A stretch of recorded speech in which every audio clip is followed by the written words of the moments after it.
నమస్కారం news vision కు స్వాగతం। ఈ రోజు వార్తల్లోని ముఖ్యాంశాలు।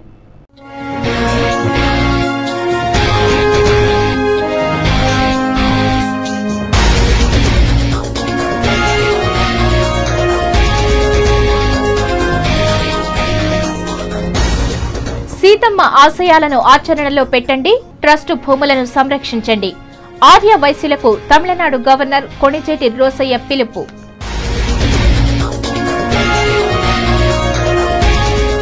జగన్ కు ఓట్లు వేస్తే రాష్ట్రం రెండు ముక్కలు కావటం ఖాయం। సానుభూతి సెంటిమెంట్ ఎంతో కాలం పని చేయవు। రాష్ట్ర చిన్ననీటిపారుదల శాఖ మంత్రి టీజీ వెంకటేష్।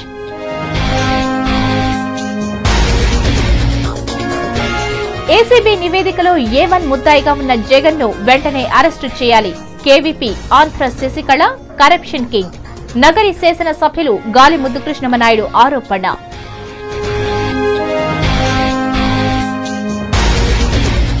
పన్నుల పేరుతో ప్రభుత్వం వేధింపులకు గురి చేస్తోంది। ప్రభుత్వ వైఖరికి నిరసనగా సోమవారం జిల్లాలో కేబుల్ ప్రసారాలు నిలిపివేత। ఎంఎస్ఓ అసోసియేషన్ జిల్లా అధ్యక్షులు చెలికం రాజశేఖర్ రెడ్డి వెల్లడి।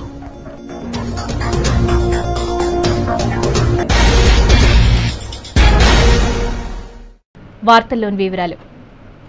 ఏసీబీ తన నివేదికలో జగన్ అవినీతికి పాల్పడ్డాడని పేర్కొంటూ ఏ1 ముద్దాయిగా చేర్చినప్పటికీ ఇంతవరకు అతన్ని అరెస్టు చేయకపోవడం వెనుక ఉన్న ఆంతర్యమేంటో తనకు అర్థం కావటం లేదని నగర శాసన సభ్యులు గాలి ముద్దుకృష్ణమనాయుడు అనుమానం వ్యక్తం చేశారు। ఆదివారం తిరుపతిలోని ఆర్ఎన్బి గెస్ట్ హౌస్ లో ఏర్పాటు చేసిన విలేకరుల సమావేశంలో ఆయన మాట్లాడుతూ దివంగత మాజీ ముఖ్యమంత్రి ఎన్టీఆర్, టీడీపీ అధినేత చంద్రబాబు ఎన్నో ఆర్థిక సంస్కరణలు తీసుకొచ్చి సమర్థవంతంగా అమలు చేసి రాష్ట్రానికి ఆదాయాన్ని పెంచితే కాంగ్రెస్ రాష్ట్రాన్ని దోచుకుందని ఆరోపించారు। ఢిల్లీ ఆదేశాల మేరకే బదిలీలు పదోన్నతులు జరుగుతున్నాయని విమర్శించారు। కేవీపీ రామచంద్రరావు ఆంధ్ర శశికళని కరప్షన్ కింగ్ అని మండిపడ్డారు। కేవీపీకి తెలియకుండా రాష్ట్రంలో అవినీతి జరగలేదని, జగన్ కేవీపీ ప్రమేయంతోనే అవినీతి జరిగిందని ఆరోపించారు। రాష్ట్రంలోని 13 జిల్లాల్లో జరిగే 18 శాసనసభ స్థానాలకు ఒక ఎంపీ స్థానానికి జరిగే ఉప ఎన్నికల్లో టీడీపీ మెజారిటీ స్థానాలను కైవసం చేసుకుంటుందని ఆశాభావాన్ని వ్యక్తం చేశారు। చంద్రబాబు నాయుడు కష్టపడి 9 ఏళ్లు ఈ రాష్ట్రాన్ని భారతదేశంలో నెంబర్ 1 స్థానానికి, ప్రపంచంలో గుర్తింపు ఉండే స్థానానికి తెచ్చి ఆర్థిక సంస్కరణలను విజయవంతంగా అమలు చేసి ఈ రాష్ట్ర ప్రభుత్వం యొక్క ఆదాయాన్ని పెంచి ఒక పద్ధతి ప్రకారం డెవలప్మెంట్ని గాడిలో పడేస్తే ఈరోజు ఆ యొక్క ఆర్థిక సంస్కరణల యొక్క ఫలితాలను కాంగ్రెస్ పార్టీ వచ్చిన తర్వాత దోచుకునింది। దోచుకున్న వాళ్ళే ఈరోజు 2 వర్గాలు అయ్యారు, 2 చీలికలు అయ్యారు। ఆ దోపిడీ చేసిన వాళ్లే ఈరోజు ఈ యొక్క రాష్ట్రానికి చీడ పురుగులు మారా, గంజాయి మొక్కల మారి తయారయ్యి ఈ రాష్ట్రాన్ని భ్రష్టు పట్టిస్తున్నారు। అనంతరం టీడీపీ జిల్లా అధ్యక్షులు మహదేవనాయుడు మాట్లాడుతూ 2 రోజుల పర్యటన నిమిత్తం టీడీపీ అధినేత చంద్రబాబు జిల్లాకు రానున్నారని తెలిపారు। ఆదివారం రాత్రి 8 గంటలకు హైదరాబాద్ నుండి బయలుదేరి రేణిగుంట విమానాశ్రయం చేరుకుంటారని, ఆ తర్వాత శ్రీవారి దర్శనార్థం తిరుమలకు బయలుదేరి వెళ్లనున్నట్లు తెలిపారు। ఆదివారం రాత్రి తిరుమలలో బస చేసి సోమవారం ఉదయం 7 గంటలకు స్వామివారిని దర్శించుకుని 9 గంటలకు తిరుపతిలోని అలిపిరి వద్దకు చేరుకుని బాంబు దాడి జరిగిన ప్రాంతంలో పూజా కార్యక్రమాలను నిర్వహించనున్నారని పేర్కొన్నారు। ఆ తర్వాత అక్కడ నుండే ఉప ఎన్నికలకు శంఖారావాన్ని పూరిస్తారని చెప్పారు। 10 గంటలకు ఓ ప్రైవేట్ కళ్యాణ మండపంలో జరిగే కార్యకర్తల సమావేశానికి హాజరవుతారని తెలిపారు। ఆ తర్వాత 4 గంటల వరకు విశ్రాంతి తీసుకుని సాయంత్రం 5 గంటలకు బాలాజీ కాలనీలోని పూలే విగ్రహం నుండి ఎన్నికల ప్రచారాన్ని ప్రారంభించి నగరంలో రోడ్ షో నిర్వహించనున్నారని వివరించారు। ఈ కార్యక్రమంలో టీడీపీ నాయకులు, కార్యకర్తలు పాల్గొన్నారు। మధ్యలో అలిపిరి దగ్గర ఆ యాక్సిడెంట్ అయిన ప్లేస్ కూడా దేవునికి టెంకాయ కొట్టి దండం పెట్టుకొని నేరుగా రామ తులసి కళ్యాణ మండపంపై కార్యకర్తలు మీటింగ్ అటెండ్ అవుతారు। 4 గంటలకు 4:30 ఆ ప్రాంతంలో పూలే విగ్రహం ఖండించి రోడ్ షో ప్రారంభమవుతుంది। అక్కడి నుంచి ఎన్టీఆర్ స్టాచ్యూ కాడ గాంధీ రోడ్ ఎంట్రన్స్లో 4 కాళ్ళ మండపం, అంబేద్కర్ కూడా మీటింగ్స్ ఉంటాయి। ప్రభుత్వం తమపై పన్నుల భారం మోపుతూ ఆవేదనకు గురి చేస్తోందని మాస్టర్ సిస్టమ్ ఆపరేటర్స్ అసోసియేషన్ జిల్లా అధ్యక్షులు చెలికం రాజశేఖర్ రెడ్డి ఆవేదన వ్యక్తం చేశారు। ఆదివారం తిరుపతిలోని ఓ ప్రైవేట్ హోటల్లో జిల్లాలోని ఎంఎస్ఓలతో సమావేశాన్ని నిర్వహించారు। ఈ సమావేశానికి జిల్లాలోని ఎంఎస్ఓలు హాజరై సమస్యల పరిష్కారానికి కార్యాచరణను రూపొందించి కొన్ని తీర్మానాలు చేశారు। ఈ సందర్భంగా ఆ అసోసియేషన్ జిల్లా అధ్యక్షులు చెలికం రాజశేఖర్ రెడ్డి మాట్లాడుతూ నిత్యావసర వస్తువులపై విపరీతంగా ధరలు పెరిగాయని, అయితే ఛానల్ వినియోగదారుల నుండి తాము ఎలాంటి పన్నులను వసూలు చేయటం లేదని తెలిపారు.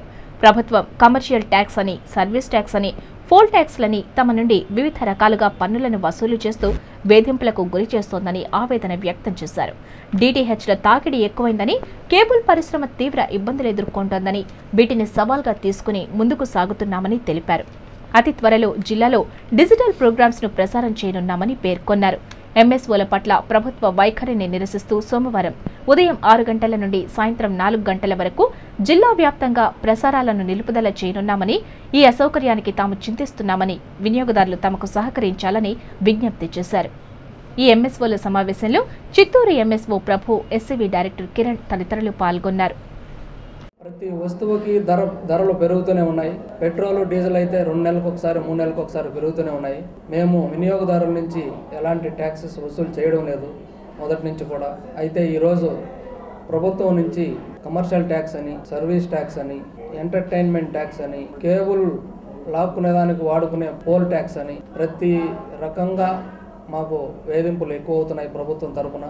ఈరోజు డిటిహెచ్ల తాకిడి ఎక్కువయ్యి కేబుల్ పరిశ్రమ కూడా ఇబ్బందులు ఎదుర్కొంటున్నది. అయితే మేము కూడా దాన్ని సవాలుగా తీసుకుని జిల్లా మొత్తం డిజిటలైజ్ చేసేదానికి అందరం జిల్లా ఎంఎస్ఓల సంఘం ఈరోజు ఒక ఏకగ్రీవ తీర్మానం చేయడం జరిగింది. అతి త్వరలో చిత్తూరు జిల్లా మొత్తం కూడా డిజిటల్ ప్రోగ్రామ్స్ని అందించేందుకు మేము నిర్ణయించాం. ప్రతి టీవీ వినియోగదారులు దీన్ని గమనించి మాకు సహకరించాల్సిందిగా కోరుచున్నాం. అందుకు నిరసనగా రేపు ఉదయం 6 నుంచి రేపు సాయంకాలం 4 గంటల వరకు అన్ని ఛానల్స్ని ప్రసారాలను నిలిపేయడం జరుగుతుంది. ఇది కేవలం ప్రభుత్వ పన్ను విధానాలకు వ్యతిరేకంగా చేస్తున్నాం. అందరూ వినియోగదారులు ఈ విషయాన్ని గమనించి మాకు సహకరించాల్సిందిగా కోరుచున్నాం. గ్రామీణ విద్యార్థులకు ఉన్నత విద్యను అందుబాటులోకి తీసుకువచ్చే విధంగా మోడల్ ఎంసెట్ ను నిర్వహిస్తున్నామని విద్యావేత్త చుక్కా రామయ్య తెలిపారు. తిరుపతి ప్రెస్ క్లబ్లో ఆదివారం ఏర్పాటు చేసిన విలేకరుల సమావేశంలో చుక్కా రామయ్య మాట్లాడుతూ, గ్రామీణ ప్రాంతాల్లో విద్యార్థులకు ఉన్నత విద్యను అందించడానికి ఎస్ఎఫ్ఐ మోడల్ ఎంసెట్ పరీక్షలను నిర్వహిస్తున్నదన్నారు. అన్ని జిల్లాల్లో ఎస్ఎఫ్ఐ మోడల్ ఎంసెట్ పరీక్షలు జరుపుతోందన్నారు. ఈ పరీక్షలు రాయదలిచిన విద్యార్థులు స్థానిక ఎస్ఎఫ్ఐ నాయకులను కలిసి దరఖాస్తు చేయాలన్నారు. ఈ నెల 22వ తేదీ మోడల్ ఎంసెట్ అన్ని జిల్లా కేంద్రాల్లో నిర్వహిస్తామని తెలిపారు. ఈ విలేకరుల సమావేశంలో ఎస్ఎఫ్ఐ నాయకులు జయచంద్ర, సానిక్, రామ్, లిఖిత్, రవితేజ, రాజు తదితరులు పాల్గొన్నారు. గ్రామీణ విద్యార్థులకు, ప్రత్యేకంగా పేద విద్యార్థులకు కార్పొరేట్ చదువుకునే అవకాశం లేనటువంటి వారికి పరీక్షల కన్నా ముందే ఈ ఎంసెట్ యొక్క పరీక్షలు నిర్వహించినట్లయితే దానితో వారికి ఈ సబ్జెక్టులో ఎక్కడెక్కడ వారు తెలుసుకోవాలనే ఉద్దేశంతో ఈ పరీక్షలు నిర్వహిస్తున్నాను. 12 సంవత్సరాల యొక్క అనుభవంతో నేను చెప్తున్నాను మాట. దీనిలో వచ్చిన ర్యాంక్స్ ఎంసెట్లు కూడా రిపోర్ట్ అవుతున్నాయి. తిరుపతి నియోజకవర్గ ఉప ఎన్నికల్లో భారత నిరుద్యోగుల పార్టీ తరపున ఇండిపెండెంట్ అభ్యర్థి ఎన్నికల బరిలో పోటీ చేస్తున్నట్లు Tirumala youth of locals TTD employees unorganised workers association అధ్యక్షులు కిరణ్ రాయల్ పేర్కొన్నారు. తిరుపతి ప్రెస్ క్లబ్లో ఆదివారం ఏర్పాటు చేసిన విలేకరుల సమావేశంలో Tirumala youth of locals TTD employees unorganised workers association అధ్యక్షులు కిరణ్ రాయల్ మాట్లాడుతూ, కుల సంఘాలను ఏర్పాటు చేసి అన్ని జాతులను సమైక్యపరచనున్నట్లు తెలిపారు. ఎస్సీ, ఎస్టీ జాతుల నుండి బ్రాహ్మణ, క్షత్రియ కులాల వరకు అందరినీ సమైక్యపరిచి భారత జాతిగా ఏర్పాటు చేయదలిచి ఉద్యమ బాటలో పయనిస్తున్నట్లు తెలిపారు. నిరుద్యోగుల సమస్యల పరిష్కారం కోసం కార్యాచరణ ప్రణాళికను తయారు చేశామన్నారు. అందుకే భారత నిరుద్యోగుల పార్టీని ఏర్పాటు చేసి త్వరలో తిరుపతిలో జరగనున్న ఉప ఎన్నికల్లో పోటీ చేస్తామని తెలిపారు. ఈ విలేకరుల సమావేశంలో సంఘ నాయకులు చంద్రమౌళి, వేణు, పవన్ కుమార్, మునిరాజా, మురళి, సుబ్రహ్మణ్యం తదితరులు పాల్గొన్నారు. నేను పర్మనెంట్ దాంట్లో అయితే ఏం చేయలేను, కానీ అవుట్ సోర్సింగ్ దాంట్లో 240 మందికి ప్రాసెస్ చేస్తాను అని హామీ ఇచ్చారు. అదేవిధంగా ఫైల్ కూడా ప్రొసీడ్ చేశారు. సో ఆ ఫైల్ ఆ తర్వాత జేఈఓ గారు కొద్దిగా ఆలస్యంగా నిర్లక్ష్యం చేయడం జరిగింది. సో దాని తర్వాత మళ్ళీ ఆర్టీఐ యాక్ట్ అని ఆ ఫైల్ ఎక్కడ ఉంది అని ఆ ఫైల్ గురించి పూర్తి డీటెయిల్స్, వివరాలు సీఎం గారి నుంచి, అదేవిధంగా ఆనరబుల్ ప్రెసిడెంట్ ఆఫ్ ఇండియా వాళ్ళ యొక్క గ్రీవెన్సెస్ సెల్ నుంచి మనము ఆర్టీఐ యాక్ట్ కింద కోరడం జరిగింది. సో అలా కోరిన తర్వాత వాళ్ళ దగ్గర నుంచి మనకి ఆన్లైన్ రిసీట్ ద్వారా వచ్చిన ఇన్ఫర్మేషన్ కూడా ఉంది. దామినేడు భూముల క్రయ విక్రయాలకు చట్టబద్ధంగా అనుమతి కల్పిస్తూ ప్రభుత్వం జీవోను విడుదల చేయాలని దామినేడు భూబాధితుల సంఘం నాయకులు కోరారు. ఆదివారం తిరుపతి ప్రెస్ క్లబ్లో ఏర్పాటు చేసిన విలేకరుల సమావేశంలో దామినేడు భూబాధితుల సంఘం అధ్యక్షులు సంజీవరాయుడు మాట్లాడుతూ, దామినేడు గ్రామ లెక్కదాఖలాలోని కొన్ని సర్వే నెంబర్ల భూములపై ప్రభుత్వం రిజిస్ట్రేషన్లు నిషేధిస్తూ జీవో జారీ చేసిందని, దీంతో 6,000 మందికి పైగా మధ్యతరగతి ప్రజలు తీవ్ర అవస్థలు పడుతున్నారని తెలిపారు. రెవెన్యూ రికార్డుల్లో పట్టా భూములుగా పేర్కొన్న ఈ భూములను ప్రభుత్వం తమవిగా చెప్పటం దారుణమన్నారు. ఇవి ప్రభుత్వ భూములైతే 1960 నుంచి జరిగిన క్రయ విక్రయాలను ప్రభుత్వం ఎందుకు అనుమతించిందని ఆయన ప్రశ్నించారు. ఈ ప్రభుత్వ భూములని చెప్పి ప్రభుత్వం ప్రకటించింది. మేమంతా అడుగుతున్నాం ప్రభుత్వాన్ని. 1974లో నెల్లూరు సెటిల్మెంట్ ఆఫీసర్ ఉత్తర్వులు జారీ చేస్తే 34 సంవత్సరాలుగా గవర్నమెంట్ నిద్రపోతుందా? కనీసం వాళ్ళ రికార్డ్స్లో కూడా ఆ భూములు పట్టాలుగా తొలగించలేదు. అంతేకాకుండా గడిచిన 34 సంవత్సరాలుగా మా నుండి కోట్ల రూపాయలు రిజిస్ట్రేషన్ ఫీజులు వసూలు చేసి రిజిస్ట్రేషన్ జరిపించినారు. కాబట్టి ఈ భూములు మా హక్కు, మాకు సంబంధించినవి అని మేము నిర్ణయించుకుంటున్నాం. ఆ సంఘ కార్యదర్శి శ్రీనివాసులు మాట్లాడుతూ, పైసాకు పైసా కూడబెట్టి మధ్యతరగతి ప్రజలు కొనుగోలు చేసిన భూములను ప్రభుత్వం తనవిగా చెప్పటం దారుణమన్నారు. ఈ భూములను ఓ కార్పొరేట్ సంస్థకు కట్టబెట్టే ప్రయత్నం జరుగుతోందని, అలా జరిగితే 6,000 కుటుంబాలు వీధిన పడతాయని అన్నారు. ప్రభుత్వం స్పందించి న్యాయం చేయాలని కోరారు. ఈ విలేకరుల సమావేశంలో ఆ సంఘ నాయకులు సుబ్రహ్మణ్యం, రవీంద్రనాథ్ రెడ్డి తదితరులు పాల్గొన్నారు. సెటిల్మెంట్ వాటిని ప్రభుత్వం భూములుగా అనుకున్నప్పుడు ఇప్పుడు దాకా వాటిని అక్కడ కొనుగోలు క్రయ విక్రయాలు ఒక ప్రభుత్వ సంస్థ అయినటువంటి రిజిస్ట్రేషన్ ఆఫీస్ ద్వారా జరుగుతున్నాయి. అలాగే ఎంఆర్ఓ కార్యాలయాల్లో రికార్డులు పరిశీలించుకుంటే ఆ భూములన్నీ కూడా పట్టా భూములుగా ఉన్నాయి. ఇక్కడ ఉన్న బాధితులందరూ కూడా అక్కడ ఎంఆర్ఓ కార్యాలయం వెళ్ళడం జరిగింది. అక్కడ ఉన్నటువంటి వాళ్ళ అడంగల్స్లో కానీ లేకపోతే రికార్డ్స్లో అన్నింటినీ కూడా పట్టా భూములుగా పేర్కొన్నారు. తర్వాత ఇక్కడ తీసుకున్న మన ఎన్కంబరెన్స్ సర్టిఫికేట్ తీసుకున్నా కూడా రిజిస్టర్ ఆఫీస్లో పట్టా భూములుగానే వస్తున్నాయి, ఆ పేర్లు వస్తున్నాయి. అయినప్పటికీ ప్రభుత్వం హఠాత్తుగా ఇవి మా భూములను ప్రకటించి దాదాపుగా 6,000 మంది మధ్యతరగతి ప్రజలకి ఒక షాక్ గురి చేసింది. దీంతో వీళ్ళందరూ దిక్కుతోచని పరిస్థితుల్లో గత 2 ఏళ్లుగా విలువలాడిపోతున్నారు. చాలా మంది తమ పిల్లల పెళ్లిళ్ళ కోసమో ఇంకో దానికోసమో ఈ భూమిని కొనిపెట్టుకుని ఉన్నారు. కానీ ఈ రోజున అది మనది కాదు అని తెలిసిన రోజున వాళ్ళు నిజంగా ప్రతినిత్యం నరకం అనుభవిస్తున్నారు. దీన్ని ఏం చేయాలా, ఎవరికి చెప్పుకోవాలో తెలియక. పురాతన ఆచారాలలో భక్తుల మొక్కుబడులకు ఎంతో ప్రాధాన్యత ఉంది. ఆయా దేవతామూర్తులకు ఇష్టమైన వాటిని భక్తి శ్రద్ధలతో కానుకగా సమర్పిస్తే కోరిన కోరికలు నెరవేరుతాయనేది ప్రజల విశ్వాసం. అందులోనూ శ్రీవారి విషయానికి వస్తే భక్తులు తలనీలాలు సమర్పించి నుదుటిన నామాలు పెట్టుకుని స్వామివారిని దర్శించుకోవటం ఆనవాయితీ. కాలానుగుణంగా ఈ ఆనవాయితీ మరింత విస్తృత ప్రచారం పొంది ప్రపంచవ్యాప్తంగా తిరుమల కొండకు ప్రత్యేక స్థానం లభించిందంటే శ్రీవారి సన్నిధిలో తలనీలాలు సమర్పించుకోవటానికి ఉన్న ప్రాధాన్యత స్పష్టమవుతోంది. ఈ ఆచారం భారతీయ ఆధ్యాత్మిక భావాలకు దర్పణం పడుతోంది. తిరుమల వెంకన్న సన్నిధిలో తలనీలాలకున్న ప్రాముఖ్యత, ప్రాధాన్యతలపై సిటీ ఛానల్ ప్రత్యేక కథనం. తిరుమల శ్రీవారిని దర్శించుకునేందుకు నిత్యం లక్షల మంది భక్తులు వస్తుంటారు. స్వామివారిని దర్శించుకున్న భక్తులు శ్రీనివాసునికి వజ్ర వైడూర్యాలు, బంగారం, నగదును సమర్పిస్తుంటారు. అన్నిటికన్నా కలియుగ దైవమైన వెంకటేశ్వర స్వామికి తల్నీలాలు సమర్పించడం ఉత్తమం. అందుకే తల్నీలాల సమర్పణకు ఎక్కువ ప్రాధాన్యత వచ్చింది. రోజుకు స్వామివారికి సరాసరిన 50,000 మందికి పైగా తల్నీలాలు సమర్పిస్తారు. తల్నీలాల ద్వారా సంవత్సర ఆదాయం శ్రీవారికి 100 కోట్ల రూపాయలకు చేరుతోంది. సంవత్సరానికి 15 లక్షల టన్నుల తల్నీలాలను భక్తులు వెంకన్నకు సమర్పిస్తారు. తిరుమలలో పెద్ద కళ్యాణ కట్టుతో పాటు మరో చోట్ల చిన్న చిన్న కళ్యాణ కట్టల్లో 700 మంది బార్బర్లచే తల్నీలాలు తీయిస్తున్నారు. ఇంత ప్రాచుర్యం, ప్రాధాన్యత ఉన్న తల్నీలాలు వెంకన్నకు ఎందుకు సమర్పిస్తారో అన్న విషయాలపై పురాణాలలో 2 కథలు వాడుకలో ఉన్నాయి. అందులో ఎంతో ప్రాచుర్యం పొందిన కథ ఇది.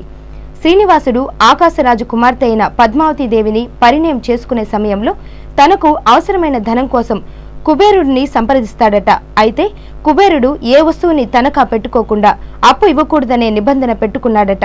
దీంతో శ్రీనివాసుడు 7 కొండలు, కలియుగంలో భక్తులు సమర్పించే బంగారు, వజ్ర వైడూర్యాలు కానుకలు ఇస్తామని చెప్పినా సమ్మతించని కుబేరుడు భక్తులు సమర్పించే తల్నీలాలు కూడా వడ్డీగా తీసుకోమని వెంకన్న చెప్పడంతో అప్పు ఇచ్చేందుకు ఒప్పుకున్నారనేదే ప్రతీక. దీంతో భక్తులు 7 కొండలను ఎక్కి స్వామిని దర్శించి తల్నీలాలు సమర్పించడం ఆనవాయితీగా మారింది. ఇదిలా ఉండగా ఉత్తర భారతదేశంలో మరో కథ ప్రచారంలో ఉంది. శ్రీనివాసునికి వెంట్రుకలు పలుచగా ఉండేవని, దీంతో స్వామి భక్తులను ఎంట్రుకలు సమర్పించాలని కోరినట్లు ప్రాచుర్యంలో ఉంది. దీంతో భక్తులు శ్రీవారికి తలనీలాలు సమర్పిస్తున్నారనే విషయం ప్రచారంలో ఉంది. వెంకన్నకు భక్తులు సమర్పించే కానుకలు, వజ్ర వైఢూర్యాల కన్నా తలనీలాల ద్వారా వచ్చే ఆదాయం ఎక్కువ వస్తుండటం గమనార్హం. శ్రీనివాస గోవింద, శ్రీ వెంకటేశ గోవింద, భక్తవత్సల గోవింద, భాగవత ప్రియ గోవింద, గోవింద హరి గోవింద, వెంకటరమణ గోవింద, గోవింద హరి గోవింద, వెంకటరమణ గోవింద, నిత్య నిర్మల గోవింద, నీలమేఘ శ్యామ గోవింద, పురాణ పురుష గోవింద, పుండరీకాక్ష గోవింద, గోవింద హరి గోవింద, వెంకటరమణ గోవింద, గోవింద హరి గోవింద. రాయలసీమ జిల్లాలకు తలమానికంగా నిలిచిన తిరుపతి ప్రభుత్వ ప్రసూతి ఆసుపత్రిలో రోగులు, వారి సహాయకులు సమస్యలతో సతమతమవుతున్నారు. వైద్యుల నిర్లక్ష్యం, సిబ్బంది చీత్కారాలతో మానసికంగా ఆవేదనకు గురవుతున్నారు. సిబ్బంది మౌలిక సదుపాయాల కల్పనలో ప్రభుత్వం నిర్లక్ష్యంగా వ్యవహరించడంతో వారి సహాయకులు తీవ్ర ఇబ్బందులు పడుతున్నారు. తిరుపతి ప్రభుత్వ ప్రసూతి వైద్యశాలకు రాయలసీమ జిల్లాల నుండే కాకుండా నెల్లూరు జిల్లా, తమిళనాడు, కర్ణాటక సరిహద్దు ప్రాంతాల నుండి గర్భిణీ స్త్రీలు, బాలింతలు, మహిళలు వైద్యం కోసం వస్తుంటారు. నిత్యం 250 మంది నుండి 350 మందికి పైగా పేద మహిళలు అవుట్ పేషెంట్స్గా వైద్యం చేయించుకుంటారు. అలాగే 40 నుండి 50 మందికి కాన్పులు, మరో 60 మందికి కుటుంబ నియంత్రణ శస్త్రచికిత్సలు చేస్తుంటారు. ఇంతమందికి వైద్య సేవలు అందిస్తున్న ఈ ఆసుపత్రిలో రోగులకు మౌలిక సౌకర్యాలు కల్పించడంలో ప్రభుత్వం విఫలమైంది. అలాగే తగినంత సిబ్బంది లేకపోవడంతో రోగులు అవస్థలు పడుతున్నారు. ముఖ్యంగా ప్రభుత్వ ప్రసూతి వైద్యశాలలో తాగునీటి సమస్య రోగులను, సిబ్బందిని పట్టి పీడిస్తోంది. బాలింతలు, గర్భిణీలు తాగునీటి కోసం స్విమ్స్ మెడికల్ కళాశాల ఆవరణలో పరుగులు తీస్తున్నారు. ఎమ్మెల్యే నిధులతో ఏర్పాటు చేసిన ట్యాంకుల్లో నీరు రావడం లేదు. ఆసుపత్రి ఆవరణలో తిరుపతి ఎంపీ డాక్టర్ చింతా మోహన్ నిధులతో రోగులకు, వారి సహాయకుల కోసం 2 విశ్రాంతి గదులను ఏర్పాటు చేశారు. అయితే ఈ గదుల్లో ఫ్యాను, తాగునీరు, ఇతర సౌకర్యాలు కల్పించడాన్ని అధికారులు మర్చిపోయారు. దీంతో రోగులు, వారి సహాయకులు చెట్ల కింద, ద్విచక్ర వాహనాల స్టాండ్ సందుల్లో ఇలా ఎక్కడ పడితే అక్కడ విశ్రాంతి తీసుకోవడమే కాకుండా అక్కడే భోజనాలు చేయాల్సిన పరిస్థితి వస్తోంది. ఆసుపత్రిలో తాగునీటి సమస్యను పరిష్కరించాలని ఓ రోగి సహాయకులు కోరారు. నీటి కోసం దూర ప్రాంతాలకు వెళ్లి తెచ్చుకోవాల్సి వస్తోందని ఆవేదన వ్యక్తం చేశారు. ఆసుపత్రి పరిమితి 150 పడకలు కావడంతో ఒకే పడకపై 2 మహిళలకు కాన్పులు చేస్తున్నారు. ప్రసూతి ఆసుపత్రిలో సిబ్బంది కొరత ఉండడంతో ఉన్న సిబ్బంది రోగులకు వైద్యం చేయలేక వారిని చీదరింపులు, చిత్కారాలతో మానసిక వేదనకు గురి చేస్తున్నారు. ఆసుపత్రి సమస్యలను అధికారులు, స్థానిక ప్రజాప్రతినిధులు పట్టించుకోవడం లేదని స్థానికులు వాపోతున్నారు. ప్రసూతి వైద్యశాలలో సమస్యలు పరిష్కరించకపోతే ఆందోళనను తీవ్రతరం చేస్తామని హెచ్చరించారు. మేము శనివారం గవర్నమెంట్ మెడికల్ హాస్పిటల్లో ఇక్కడ హాస్పిటల్ దగ్గర ఈ వాటర్ ట్యాంక్లో నీళ్ళు సరిగా క్లీన్ చేసి ఉంచడం లేదు. నీళ్ళు తాగినప్పటి నుంచి ఇంకా జ్వరం వచ్చినాయి. హాస్పిటల్లో సిస్టర్స్ కానీ వాళ్ళు కూడా సరిగా రియాక్ట్ కావడం లేదు, సరైన గైడెన్స్ ఇవ్వడం లేదు.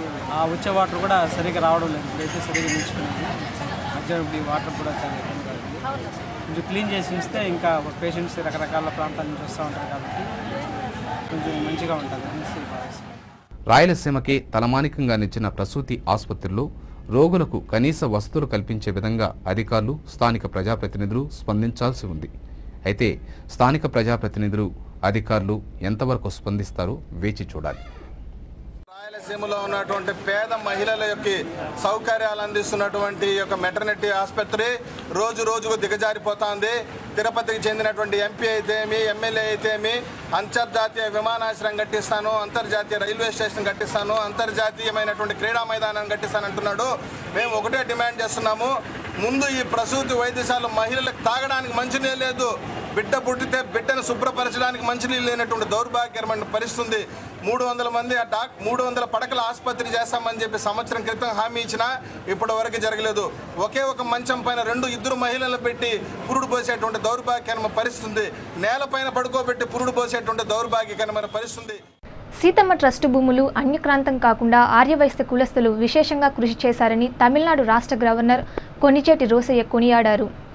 ఆదివారం తిరుపతి ఎంఆర్పల్లెలోని సీతమ్మ భూముల్లో ఆర్యవైశ్య విద్యార్థి వసతి గృహం, పంగులూరి సీతమ్మ ఆర్యవైశ్య నిత్య అన్నదానం సత్రం, ఆర్యవైశ్య అతిథి గృహం, కొణిజేటి రోసయ్య భవన్ నిర్మాణాలకు తమిళనాడు రాష్ట్ర గవర్నర్ కొణిజేటి రోసయ్య, రాష్ట్ర చిన్న నీటిపారుదల శాఖ మంత్రి టీజీ వెంకటేష్ ముఖ్య అతిథులుగా హాజరై శంకుస్థాపనలు చేసి భూమి పూజ చేశారు.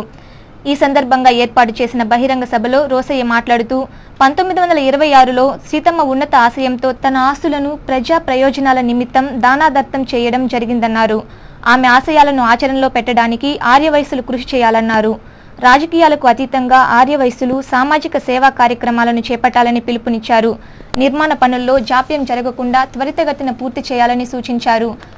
దాతలైనటువంటి వారు, ఆసక్తి కలిగినటువంటి వారు, వెంకటేష్ గారు, గోపి గారు చెప్పినట్టుగా ఈ నిర్మాణ కార్యక్రమాలని ఆసక్తి చూపుతున్నటువంటి వారికి కూడా స్వాగతం చెబుతూ వారందరికీ అకామిడేట్ చేసి పని భారం 10 మంది పంచుకొని పూర్తి చేయాలని నేను మనసారా ప్రార్థిస్తున్నాను. అనంతరం రాష్ట్ర మంత్రి టీజీ వెంకటేష్ మాట్లాడుతూ 42.54 సెంట్ల భూమిలో 4 విభాగాలకు సంబంధించిన నిర్మాణ పనులు పలుగురి సీతమ్మ గారి ఆర్యవైశ్య ధర్మసత్రం డెవలప్మెంట్ అసోసియేషన్ చేపట్టడం సంతోషదాయకమన్నారు. కులాలను అడ్డుపెట్టుకుని కొన్ని సంస్థలు నడుపుతున్నారని చెప్పడం సరైంది కాదన్నారు. మహాత్ములు కుల నాయకులు కాదని ప్రజల కోసం, దేశం కోసం సేవలు చేశారని తెలిపారు. ప్రతి కులంలోనూ వెనుకబడిన వారు ఉన్నారని, అలాంటి వారి అభివృద్ధికి కుల సంఘాలు, సంస్థలు పనిచేయాలని పేర్కొన్నారు. ఈ కార్యక్రమంలో మాజీ ఎమ్మెల్యేలు చదలవాడ కృష్ణమూర్తి, వెంకటరమణ, పార్థసారథి, కాంగ్రెస్ నాయకులు నవీన్ కుమార్ రెడ్డి, సైకం జయచంద్రారెడ్డి, ఆర్యవైశ్య సంఘం నాయకులు పశుపర్తి గోపీనాథ్, మాణిక్య ప్రభు తదితరులు పాల్గొన్నారు. కులాన్ని పెట్టుకొని సంస్థలు నడుస్తున్నాయి అని వారికి నేను ఒకటే అడుగుతున్నాను. కులాన్ని పెట్టి సంస్థలు నడుపుతున్నారు. ఎవరినైనా మీరు రాసే ముందు లేకపోతే టీవీలో చూపించే ముందు కొద్దిగా కొంతమంది నాయకులతో దాని గురించి చర్చించి రాస్తే బాగుంటుందని తెలియజేస్తున్నాను. ఆయన కుల నాయకుడా, లేకపోతే టీజీ వెంకటేష్ కుల నాయకుడా, రాష్ట్రానికి పొట్టి శ్రీరాముడు కుల నాయకుడా, మహాత్మా గాంధీ కుల నాయకుడా, వీళ్ళందరూ దేశానికి సేవ చేస్తూ వచ్చారు. వెనుకబడిన వర్గాలందరికీ సేవ చేస్తూ వచ్చారు. మేము కొద్దిగా ముందుకు పోయిండదు, అందరికన్నా ముందు రోషా గారు ముందుకు పోయిండదు. వెనుకబడిన కులాల్లో కూడా వైశ్యులు ఉన్నారు. సో వారికి సేవ చేస్తే వెనుకబడిన వాళ్ళు, ప్రతి కులంలోనూ వెనుకబడిన వాళ్ళు ఉంటారు. దాంట్లో భాగంగా అందరికీ సేవ చేస్తూ వైశ్యుల్లో కూడా వెనుకబడిన వాళ్ళు. విద్యార్థులు విద్యతో పాటు సేవాభావాన్ని అలవర్చుకోవాలని little angels educational institutions correspondent Rajagopal Reddy పిలుపునిచ్చారు. ఆదివారం తిరుపతిలోని శ్రీనివాస ఆడిటోరియంలో లిటిల్ ఏంజల్స్ స్కూల్ 31వ వార్షికోత్సవాన్ని వేడుకగా నిర్వహించారు. ఈ కార్యక్రమానికి ముఖ్య అతిథులుగా SVU dean Srikanth Reddy, MLC Srinivasulu Reddy హాజరై జ్యోతి ప్రజ్వలన చేసి కార్యక్రమాన్ని ప్రారంభించారు. ఈ సందర్భంగా ఆ పాఠశాల కరెస్పాండెంట్ రాజగోపాల్ రెడ్డి మాట్లాడుతూ విలువలతో కూడిన విద్యను బోధిస్తూ విద్యార్థుల భవిష్యత్తుకు బంగారు బాటలు వేస్తామని తెలిపారు. స్నేహపూరితమైన పోటీతత్వాన్ని అలవర్చుకొని బాగా రాణించాలని సూచించారు. గత 30 సంవత్సరాలుగా విద్యారంగంలో కొనసాగుతూ ఎంతో మంది విద్యార్థులను ఉత్తమ పౌరులుగా తీర్చిదిద్దుతామని పేర్కొన్నారు. ఈ కార్యక్రమంలో DEO Pratap Reddy, BOB branch manager Lakshman Rao, civil assistant surgeon Mubarak Begum, DYEO Sekhar, విద్యార్థులు, వారి తల్లిదండ్రులు పాల్గొన్నారు. దివంగత ముఖ్యమంత్రి రాజశేఖర రెడ్డి ప్రవేశపెట్టిన సంక్షేమ పథకాలను తుంగలో తొక్కేందుకు ప్రయత్నిస్తున్న కాంగ్రెస్ పార్టీకి ఉప ఎన్నికల్లో వైఎస్ఆర్ ఫోటోను పెట్టుకుని ప్రచారం చేసే నైతిక హక్కు లేదని వైఎస్ఆర్ కాంగ్రెస్ పార్టీ కేంద్ర పాలక కమిటీ సభ్యులు భూమన కరుణాకర్ రెడ్డి పేర్కొన్నారు. వైఎస్ఆర్ కాంగ్రెస్ పార్టీ నిర్వహిస్తున్న వార్డు బాట ఆదివారం స్థానిక కొర్లగుంట టీఎంఆర్ కళ్యాణ మండపం పరిసర ప్రాంతాల్లో జరిపారు. ఈ కార్యక్రమానికి ఆ పార్టీ కేంద్ర పాలక కమిటీ సభ్యులు భూమన కరుణాకర్ రెడ్డి ముఖ్య అతిథిగా పాల్గొని ప్రజలు ఎదుర్కొంటున్న ఇబ్బందులను తెలుసుకున్నారు. తిరుపతిలో జరగబోయే ఉప ఎన్నికల్లో వైఎస్ జగన్మోహన్ రెడ్డిని ఆశీర్వదించి వైఎస్ఆర్ కాంగ్రెస్ పార్టీకి ఓటు వేయాలని కోరారు. ముఖ్యంగా ప్రభుత్వం అనుసరిస్తున్న ప్రజా వ్యతిరేక విధానాలను ప్రజలకు వివరిస్తూ ఓట్లను అభ్యర్థిస్తున్నారు. ఈ సందర్భంగా భూమన కరుణాకర్ రెడ్డి మాట్లాడుతూ నగరపాలక సంస్థ అధికారులు తిరుపతి నగర ప్రజల సమస్యలను పట్టించుకోవడం లేదని విమర్శించారు. త్రాగునీటి సమస్య పరిష్కరించడంలో పూర్తిగా వైఫల్యం చెందిందని పేర్కొన్నారు. ప్రజా సంక్షేమ పథకాలు తిరిగి అమలు కావాలంటే జగన్మోహన్ రెడ్డి అధికారంలోకి రావాలని ప్రజలే కోరుతున్నారని ఆయన తెలిపారు.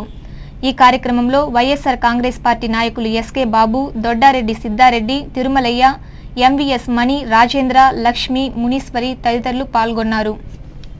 సంక్షేమ పథకాలను ముందుకు తీసుకువెళ్ళటానికి ఒక జగన్మోహన్ రెడ్డి గారి వల్లనే సాధ్యమని మేము చెప్పకపోవడమే ప్రజలు చెప్తున్నారు. రాజశేఖర రెడ్డి గారి కొడుకు జగన్మోహన్ రెడ్డి ముఖ్యమంత్రిని చేయాలన్నటువంటి అచంచలమైనటువంటి విశ్వాసంతోనూ నమ్మకంతోనూ పట్టుదలతోనూ ప్రజలందరూ ఉన్నారు. మేమేదో వాళ్లకు ఇది చేస్తాము అని చెప్పడానికి ముందే జగన్ వస్తే ఈ రకమైనటువంటి కార్యక్రమాలన్నీ జరుగుతాయి అన్నటువంటి నమ్మకం ప్రజలు. ప్రభుత్వం ప్రజలకు చేసినటువంటి మేళ్లను గురించి వివరిస్తాం. ఈ ప్రభుత్వం ఏ రకమైనటువంటి మేలు చేయలేదని, కీడు మాత్రమే చేసింది అన్నటువంటి విషయాన్ని ప్రజలే చెప్తున్నారు. రాజశేఖర రెడ్డి గారు కొడుకు చేయబోయేటువంటి మంచి పనులు ప్రజలకు ముందు పెడతారు. జగన్ కు ఓటు వేస్తే రాష్ట్రం 2 ముక్కలు కావడం ఖాయమని రాష్ట్ర చిన్ననీటిపారుదల శాఖ మంత్రి టీజీ వెంకటేష్ పేర్కొన్నారు. ఆదివారం తిరుపతిలో మీడియా ప్రతినిధులతో మంత్రి మాట్లాడుతూ సానుభూతి సెంటిమెంట్ ఉప ఎన్నికల్లో సహజమేనని, అయితే ఇది కొంతకాలమే పనిచేస్తుందని తెలిపారు. జగన్ ఎప్పటికైనా కాంగ్రెస్లో విలీనం కావడం ఖాయమని పేర్కొన్నారు. జగన్ తన చుట్టూ ఉన్న వారిని దృష్టిలో ఉంచుకొని నిర్ణయాలు తీసుకుంటే బాగుంటుందని సూచించారు. జగన్ సొంత గూటికి వస్తారని వైఎస్ రాజశేఖర రెడ్డిని విమర్శించడం లేదన్నారు. జగన్ కు ఓటు వేస్తే రాష్ట్రం 2 ముక్కలు కావడం ఖాయమని అన్నారు. రాయలసీమలో జరిగే ఉప ఎన్నికలకు తెలంగాణ మంత్రులను ఇన్ఛార్జిగా నియమించడానికి తాము వ్యతిరేకం కామని, తెలంగాణ వాదానికి మాత్రమే వ్యతిరేకమని ఓ విలేకరి అడిగిన ప్రశ్నకు ఆయన సమాధానం చెప్పారు. తిరుపతి ఉప విద్యాశాఖాధికారిగా పనిచేస్తూ పదోన్నతిపై చిత్తూరు జిల్లా విద్యాశాఖాధికారిగా నియమితులైన ప్రతాప్ రెడ్డికి యూటీఎఫ్ నాయకులు అభినందనలు తెలియజేసినట్లు ఆ సంఘ నాయకులు బండి మధుసూదన్ రెడ్డి ఓ ప్రకటనలో తెలిపారు. ఆదివారం ఉప విద్యాశాఖాధికారి కార్యాలయంలో యూటీఎఫ్ నాయకులు ప్రతాప్ రెడ్డిని కలిసి అభినందనలు తెలియజేశారు. అభినందనలు తెలిపిన వారిలో యూటీఎఫ్ నాయకులు జనార్దన్ రెడ్డి, వరలక్ష్మి, యుగంధర్ రెడ్డి, రమణమ్మ, రెడ్డెప్రెడ్డి, ముత్యాలరెడ్డి, దేవరాజులు ఉన్నారు. వార్తలు ముగించే ముందు ముఖ్యాంశాలు మరోసారి.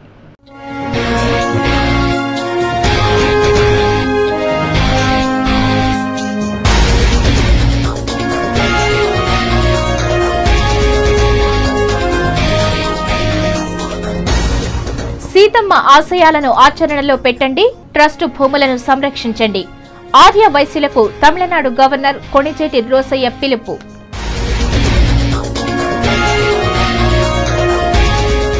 జగన్ కు ఓట్లు వేస్తే రాష్ట్రం 2 ముక్కలు కావటం ఖాయం. సానుభూతి సెంటిమెంట్ ఎంతో కాలం పని చేయవు. రాష్ట్ర చిన్ననీటిపారుదల శాఖ మంత్రి టీజీ వెంకటేష్.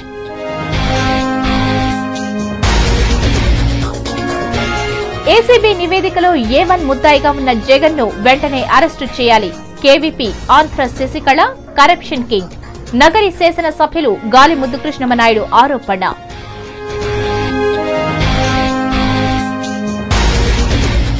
పన్నుల పేరుతో ప్రభుత్వం వేధింపులకు గురి చేస్తోంది. ప్రభుత్వ వైఖరికి నిరసనగా సోమవారం జిల్లాలో కేబుల్ ప్రసారాలు నిలిపివేత.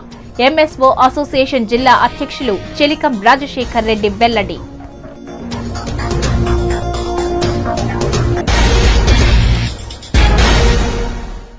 ఈ వార్తలు ఇంతటితో సమాప్తం. సమగ్ర సమాచారంతో న్యూస్ విజన్ లో మళ్ళీ కలుసుకుందాం. అంతవరకు సెలవు. నమస్కారం.